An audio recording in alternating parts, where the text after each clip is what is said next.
standing on Government Street near downtown Mobile, looking across at the northwest corner of Franklin and Government Streets. In 1878, there was a 15-room mansion on this corner, which became home to Colonel Alfred Rives, who came here to manage the Mobile and Ohio Railroad. He was a civil engineer who had gotten his training in Paris.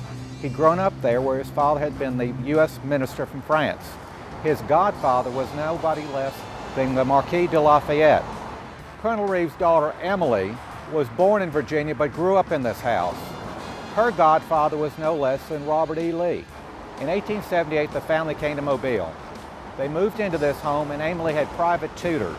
They say Emily was so spoiled she never got up before noon, and no one ever saw her before about 2 in the afternoon, when she was often spotted walking a pair of matched collies up and down Government Street. The family moved back to Virginia, and Emily became a writer. Her first successful novel was The Quicker the Dead. It was scandalous at the time because it had an erotic theme. A young widow discovers a cousin of hers looks a lot like her late husband, and she has tremendous longing for him. This was scandalous for the 1880s, and the book sold out. She was a huge sensation. She met a man from New York who was a descendant of John Jacob Astor. They married and moved to London. They had a very unhappy 7-year marriage and divorced in 1895. Emily was at a garden party in London in 1896 and was introduced by an interesting man by Oscar Wilde. Oscar Wilde declared the couple to be the most attractive ones there. She was introduced to a Polish prince, Pierre Trubetsky. He had a tremendous career as a portrait painter of some of the wealthiest Americans and Europeans at the time.